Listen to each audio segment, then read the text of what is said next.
Hello दोस्तों, आज की वीडियो में हम मैथमेटिक पेडागोजी के इम्पोर्टेंट टॉपिक्स के बारे में डिस्कस करेंगे, जिनके बारे में सीटेट में पहले भी पूछा गया है। सबसे पहला हमारा van Hiele levels of geometric thought. उनका जो पहला लेवल है 0, जिसे हम विजुअलाइजेशन कहते हैं। विजुअलाइजेशन में क्या है, विजुअल क्या होता है, देखना, यानी कि बच्चा डिफरेंट शेप्स को देखेगा, उनके नाम को जानेगा कि ये पर्टिकुलर ट्रायंगल है, स्क्वायर है या रेक्टेंगल है। इस तरह से वो शेप्स के नाम के बारे में जानेगा। दूसरा है एनालिसिस। एनालिसिस में क्या होगा, वो डीप स्टडी करेगा और जानेगा कि पर्टिकुलर शेप की क्या क्या प्रॉपर्टीज होती हैं। मान लिया जैसे कि स्क्वायर है, तो स्क्वायर की क्या होती है, 4 साइड्स होती हैं, उसके 4 एंगल्स होते हैं, जो सारे के अपोजिट एंगल तो रोम्बस में इक्वल होते हैं, लेकिन जो स्क्वायर होता है हमारे, उसके सारे के सारे एंगल्स क्या होते हैं, इक्वल होते हैं और 90 डिग्री के होते हैं। तो यहाँ पे एग्जांपल रोम्बस का दिया गया है कि बच्चा रोम्बस की प्रॉपर्टी के बारे में जानेगा। सेकंड लेवल जो हमारा है, जिसे हम एब्स्ट्रैक्शन भी कहते हैं, और जो इसका दूसरा नाम है यहाँ पे हमें याद रखना है, क्योंकि सीटेट में इसी नाम का यूज हुआ था, रिलेशनशिप। रिलेशनशिप लेवल में क्या करेगा बच्चा, मान लिया 2 शेप्स उसने जान ली है, स्क्वायर और रेक्टेंगल, तो उन दोनों के बीच का जो रिलेशन है उसके बारे में वो जानेगा। Relationship between properties and figure are recognised can form abstract definitions. तो उन दोनों के बीच जब रिलेशनशिप का पता चलेगा तो उन दोनों के डिफरेंस के बारे में भी बच्चा जान पाएगा। तो मेन यहाँ पे हमारा जो सेकंड लेवल है उसमें रिलेशनशिप के बारे में जानता है, डिफरेंट, जैसे कि स्क्वायर इज ए रेक्टेंगल, तो ये दोनों का रिलेशनशिप है, स्क्वायर और रेक्टेंगल का। नेक्स्ट है हमारा डिडक्शन, लेवल नंबर 3, जिसे हम कहेंगे डिडक्शन। डिडक्शन में क्या होगा कि बच्चा can write proofs, understand axiomatic systems, तो द सम ऑफ, तो वो प्रूफ करना शुरू कर देता है। डिडक्शन में क्या होता है, एब्स्ट्रैक्ट कंटेंट कॉन्टेक्स्ट पे आ जाता है कि जो उसकी जो थिंकिंग है वो एब्स्ट्रैक्ट लेवल की हो जाती है और वो प्रूफ करता है। जैसे कि मैथमेटिक में थ्योरम्स आती हैं, तो थ्योरम्स को प्रूफ करता है, जैसे कि the sum of angles in a triangle is 180 degree, तो उस चीज को वो प्रूफ कर सकता है। तो डिडक्शन में हमारा फॉर्मल डिडक्शन आ जाएगा।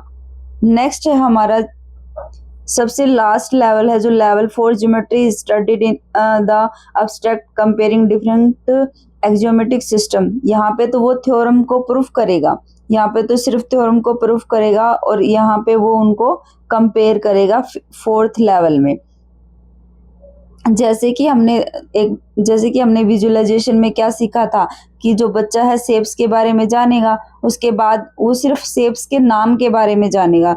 एनालिसिस में क्या है, उसकी पूरी डीप, कोई पर्टिकुलर स्क्वायर की बात करते हैं, मान लिया उसने विजुअलाइजेशन में स्क्वायर को जाना, तो उसके बाद लेवल 1 में क्या करेगा, वो उसकी प्रॉपर्टीज को जानेगा कि उसकी 4 साइड्स होती हैं, 4 एंगल्स होते हैं जो कि इक्वल होते हैं, और जो 4 साइड्स होती है वो भी इक्वल होती है। अब थर्ड स्टेज में क्या करेगा, वो रिलेशनशिप निकालेगा। क्या निकालेगा, रिलेशनशिप। तो रिलेशनशिप में मान लिया उसने एक शेप स्क्वायर सीखी थी और एक रेक्टेंगल सीखी थी, तो उन दोनों के बीच क्या रिलेशन है, तो स्क्वायर इज ए रेक्टेंगल, तो ये रिलेशनशिप बच्चे ने निकाला। जो थर्ड लेवल हमारा आ जाता है वो हाई लेवल आ जाता है, जिसमें बच्चा अब्स्ट्रैक्ट थिंकिंग करना शुरू कर देता है, और जो इसमें ज्योमेट्रिकल चीजें आती हैं, थ्योरम्स वगैरह आती है, उस थ्योरम को वो, एक पर्टिकुलर थ्योरम को वो प्रूफ करता है। और नेक्स्ट जो लेवल 4 होता है, जो थ्योरम उसने सीखी थी उनके बीच का जो है रिलेशनशिप वो जानता है रिगर स्टेज में। ये हाई लेवल की स्टेज है, हमें याद रखना है। इनकी जो 4 की 4 स्टेजेस हैं वो 0 से शुरू होकर 4 तक हैं। नेक्स्ट टॉपिक है हमारा की मैनिपुलेटिव्स इन ज्योमेट्री एजुकेशन। तो हमारा जो बच्चे को सिखाने के लिए अलग अलग तरीके की टीएलएम यूज की जाती है। सबसे पहला है हमारा अबेकस। अबेकस का यूज क्यों किया जाता है, ये मोस्टली सीटेट में पूछा जाता है कि क्यूजिनेयर का रोड्स का क्यों यूज किया जाता है, जियो बोर्ड का पर्पज क्या होता है यूज करने का। तो हमें ये पता होना चाहिए कि जो अबेकस है उसका जो मेन पर्पज होता है बिल्डिंग नंबर सेंस और प्लेस वैल्यू, यानी कि बच्चे को काउंटिंग और प्लेस वैल्यू सिखाने के लिए अबेकस का मेनली यूज होता है। Visualisation and counting. तो हमें दो चीज़ों से कनेक्ट करके याद रखना है कि नंबर का कंसेप्ट और प्लेस वैल्यू का कंसेप्ट के लिए अबेकस का यूज़ किया जाता है। दूसरा क्विजिनेयर रोड्स, जिसमें बच्चे को फ्रैक्शन सिखाई जाती हैं। इसमें ये अलग अलग शेप की रोड होती हैं और उनको आपस में कंपेयर करके बच्चे को फ्रैक्शन का कंसेप्ट सिखाया जाता है। इसके अलावा स्केल, रेशो, फ्रैक्शन, ये तीनों मेन कंसेप्ट हैं। हमारे लेंथ को एक्सप्लोर करेगा बच्चा। तो हमें ये लाइन है जो यहाँ पे लेंथ, स्केल, रेशो और फ्रैक्शनल पार्ट्स को समझने के लिए क्विजिनेयर रोड्स का यूज किया जाता है। और बिल्डिंग नंबर सेंस और प्लेस वैल्यू के लिए अबेकस का यूज किया जाता है।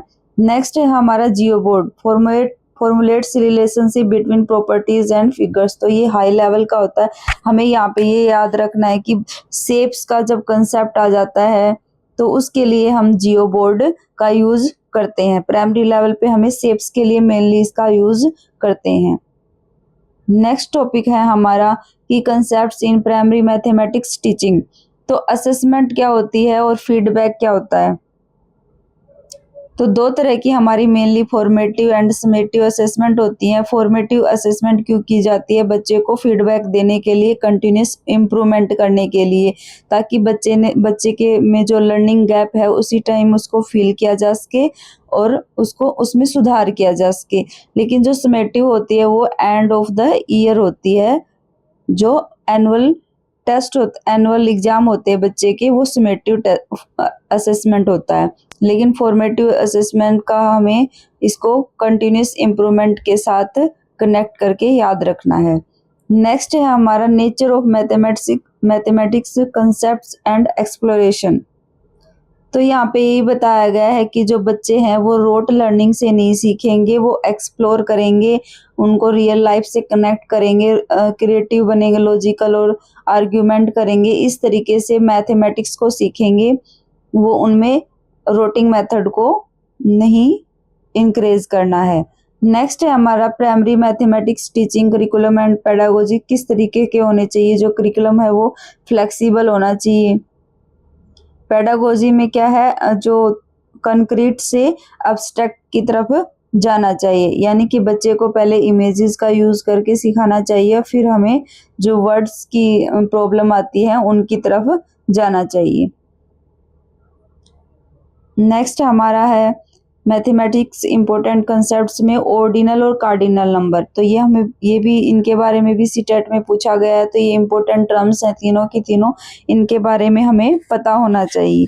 सबसे पहला है ऑर्डिनल, जिसे हम हिंदी में क्रम सूचक भाव भी कहते हैं। ऑर्डिनल सेंस को हम क्रम सूचक भाव भी कहते हैं, जिसमें फर्स्ट, सेकंड, थर्ड, फोर्थ इस तरह की टर्म यूज होती है। पोजीशन होती है, फर्स्ट है या सेकंड है। ऑर्डिनल में हमें पोजीशन के साथ रिलेट करना, पहली, दूसरी, तीसरी, चौथी, इस तरीके से। दूसरा है हमारा कार्डिनल नंबर्स। कार्डिनल नंबर्स कौन से होते हैं? जिसे हम गणनात्मक भी कहते हैं, कार्डिनल नंबर भी कहते हैं, गणनात्मक नंबर होते हैं ये।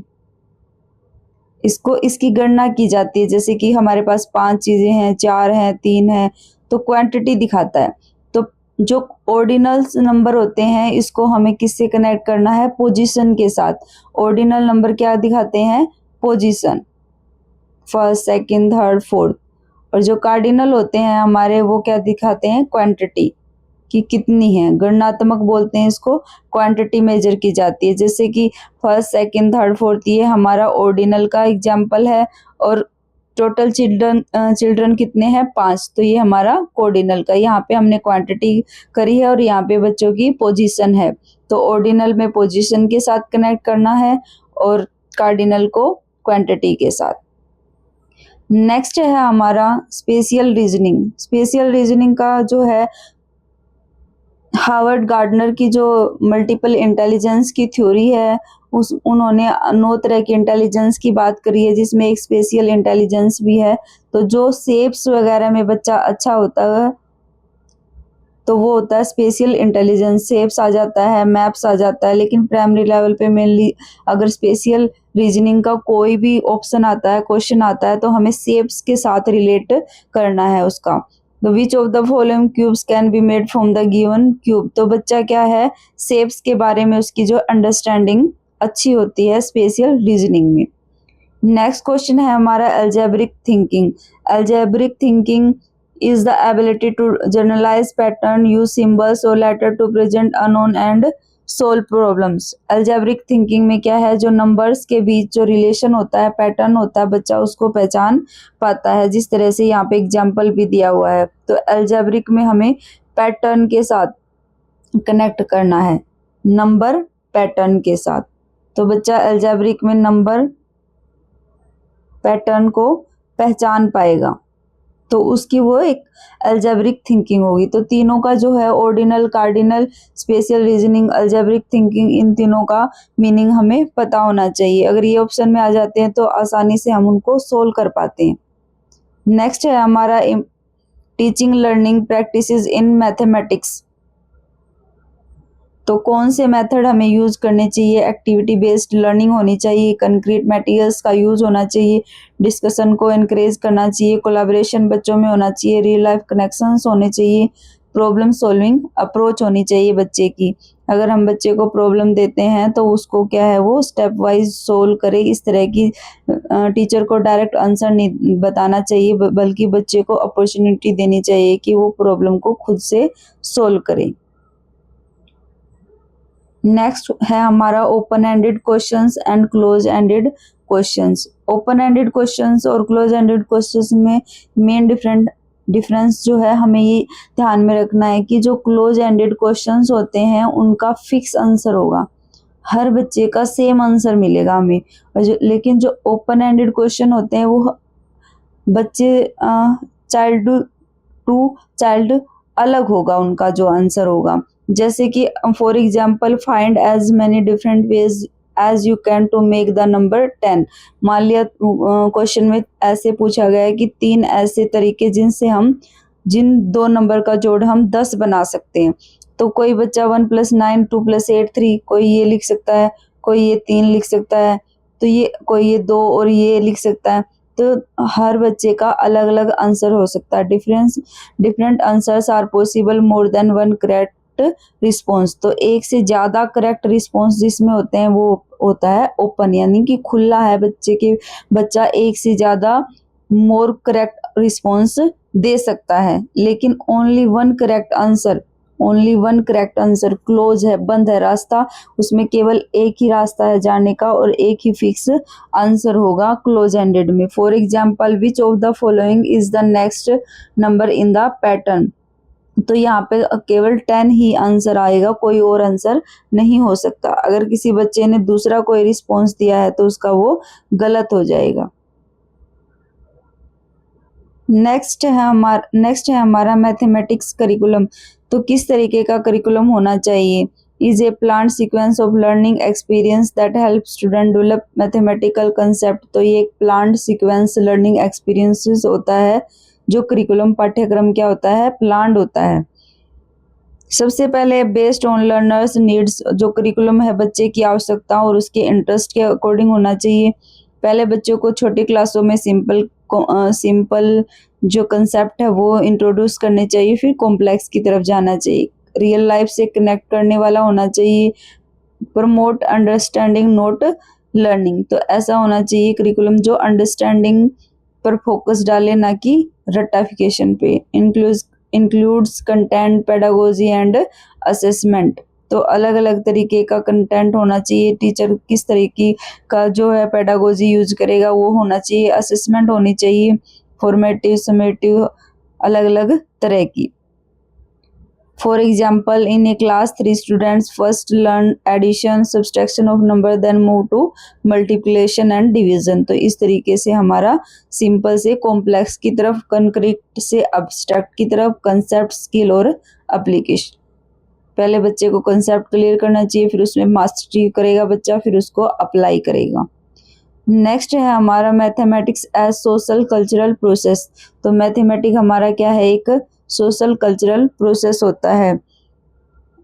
Mathematics is developed by people in different cultures to solve their daily life problem. It reflects their value, belief, tool, language and ways of thinking. तो जिस कल्चर में जिस तरह की प्रॉब्लम्स होती हैं, जिस तरह की सिचुएशन होती है, उस तरीके का कंटेंट मैथमेटिक्स का होना चाहिए, ताकि बच्चे अपने रियल लाइफ की प्रॉब्लम्स को जो मैथ से रिलेटेड है उनको आसानी से सोल्व कर पाएं। मैथमेटिक्स वेरीज अक्रॉस कल्चर, हर कल्चर का अलग अलग प्रॉब्लम्स होती हैं, तो इसलिए कल्चर वाइज वेरी करता है। It is used in trade, measurement, art, architecture, games और फेस्टिवल। तो हमें ये याद रखना है कि जो स्टूडेंट की लर्निंग होती है वो उसके जो कल्चरल बैकग्राउंड से इन्फ्लुएंस होती है। सोशल एंड कल्चरल दोनों तरह के बैकग्राउंड से इन्फ्लुएंस होती है, और हमें क्लास में कल्चरल डाइवर्सिटी को क्या करना चाहिए, रिस्पेक्ट करना चाहिए। अगर बच्चा एक से ज़्यादा कल्चर सीखता है, उनके वेज सीखता है, तो उसकी जो संज्ञानात्मक विकास है, कोग्निटिव डेवलपमेंट है, उसकी जो एकेडमिक अचीवमेंट है वो भी इन्हेंस होगी। जैसे कि use of rangoli, pattern, Warli art, traditional, इस तरीके से इस जो पैटर्न्स हैं वो यूज किए गए हैं मैथमेटिक्स में, डिफरेंट कल्चर से लिए गए हैं। नेक्स्ट है area and parameter of square and rectangle. तो इसके बारे में भी क्वेश्चन पूछा जाता है, क्योंकि हमारे जो 4th और 5th क्लास में हमारे स्क्वायर और रेक्टेंगल को इंट्रोड्यूस कर दिया जाता है। तो यहाँ पे मेनली हमें दो जो शेप्स है हमारी, स्क्वायर और रेक्टेंगल, उनके एरिया और पैरामीटर के बारे में पता होना चाहिए। और डीप अंडरस्टैंडिंग के लिए आप 4th और 5th क्लास के मैथमेटिक्स को रीड कर सकते हैं, उनकी जो प्रॉब्लम्स हैं उनको सोल्व कर सकते हैं, ताकि आपकी अंडरस्टैंडिंग भी अच्छी हो और आपकी जो तैयारी है वो भी और बेटर होगी। जो स्क्वायर है उसका एरिया होता है side by side, side multiply side, तो एस स्क्वायर होगा। और उसका जो पैरामीटर होता है, पैरामीटर का मतलब होता है बाउंड्री।